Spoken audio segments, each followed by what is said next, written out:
Okay, so we've all experienced a situation where you're with your friends and you hear the sound of a phone buzzing and you get all excited thinking someone's trying to communicate and talk to you, but then you look at your phone to realize that it was someone else's. This is because as a society we've become obsessed with communicating with each other through technology. According to USA Today, the average adult spends a total of 23 hours a week texting. My claim is that the quick expansion of computer-assisted communication has diminished humans' interpersonal skills. Technology is changing the world around us, and it is causing people to become less sociable with one another. It's important that people are able to physically communicate with another because many jobs require communication skills. Humans need the physical interactions with each other in order to live because we are social animals. And due to the increase of technology, we see a decrease of human communication skills. I will prove this by showing that people have become less comfortable talking to others face to face, and because of that, people who rely on technology have a harder time recognizing nonverbal cues. People who overuse technology tend to disengage in interpersonal conversations because they're less comfortable with it. They feel comfortable when communicating through a computer, but when they have to talk to a person face to face, they don't. Some people say that they don't feel comfortable with it because they don't know the person very well, but according to a Time magazine poll, 32% of the respondents said that they'd rather communicate with someone through text message than any other form of communication, even if they know the person very well. The conversations that we have through the computer-assisted communications tend to be less powerful than verbal conversations. According to a study directed by Star Roxanne Hiltz, a professor of psychology and communication at Uppsala College, found that people communicate better and are more efficient when they actually see each other, either through a computer or video call or a face-to-face conversation. When they had 3 different sets of groups. One group was having a meeting face-to-face, while the other one was having their meeting through a video call, and the other one had to just use online messaging. They found that the groups that were only doing online messaging were not able to complete the tasks that they had to do in the amount of time, and they didn't, like, their messages that they gave to each other weren't as clear and didn't have all the information that they wanted. The groups that were using the face-to-face conversations and the video messages were able to get all of their points across easily and communicate all of their messages. Before technology was implemented in the daily life of people, the communication levels between everyone was more common, so everyone was used to talking to each other, which made people feel more comfortable with it. Secondly, people who rely on technology for communication lack the ability to recognize nonverbal cues. Nonverbal cues are things such as the facial expressions, the gestures that people make, and eye contact. Basically, these messages that we send to each other without using words. According to the U.S. Census in 2013, 84% of households reported owning a computer, and that's up of 47% compared to 1997. And nowadays, people avoid actually communicating with someone face-to-face, and we see this happening a lot with children because children don't go outside to play as often anymore. Instead, they'd rather sit inside and hide their face behind a computer.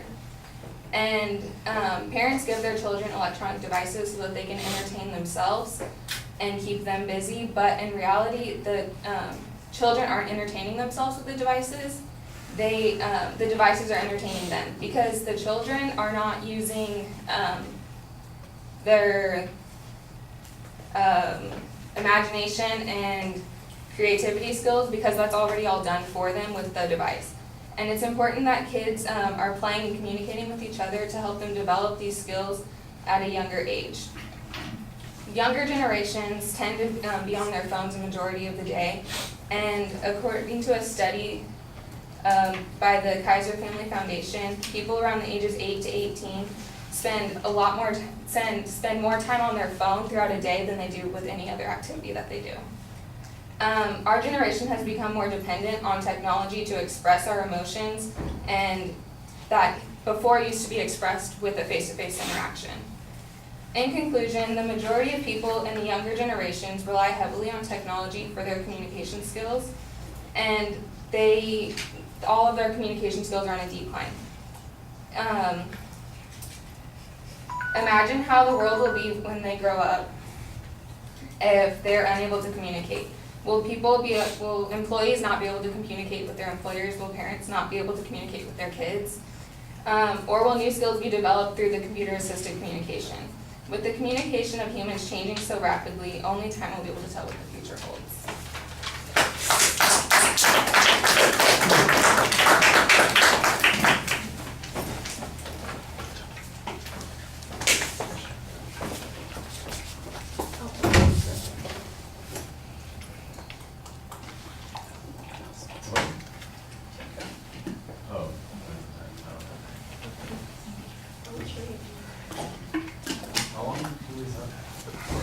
Are you starting them at 5 minutes instead of 6 minutes?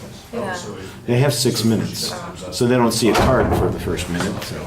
Yeah, count down from 6 if you're going to do it that way. Sorry. Because that went off and I looked up immediately and I said, mine says that they're at 5 minutes, not at 6 minutes. Yeah, I was confused. All right. Caitlyn, I think the proposition is very clearly identified.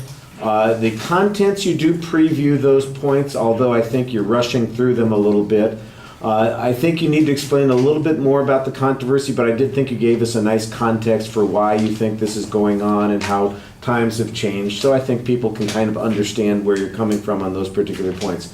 On the secondary points in the body of the speech, there are only 2 of them, and so they're signposted pretty clearly while you're speaking. I think there are a lot of assumptions built into the argument that needed a lot more information. You do provide some information on some aspects, but I don't know that it necessarily demonstrates the points that you're trying to make on these. For example, on that second point, when you're talking about the kids and they're operating the equipment and how they aren't learning or progressing, they're not using their creativity, that's mostly asserted. I didn't hear any information that suggests that kids are less creative now or that they don't learn when they're on their devices, toys, cell phones, tablets, whatever the heck it is. And I can imagine immediately the response that the refutation speaker is going to be taking about how there are all kinds of tools that people use online for exactly the opposite of what you're talking about, how creativity has been enhanced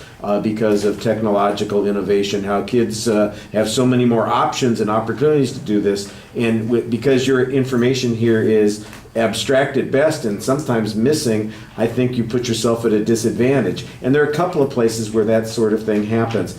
Now, you did have some good information that talked about how people prefer to be texting. I didn't think, though, that it necessarily translates to the argument that you're making later on, like completing a task. I've got, some tasks people might be texting on. You're giving your friends directions about when to meet you or where to meet you or something like that. But I can't imagine that somebody at work is going to be texting somebody, telling them, like I'm not texting all of you about what you're supposed to be doing and getting ready, your speeches ready. I don't know that anybody uses it that way. So you're making a big inferential leap there that I think is a little bit problematic.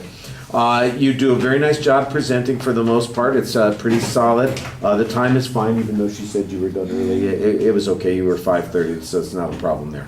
All right. Thank you.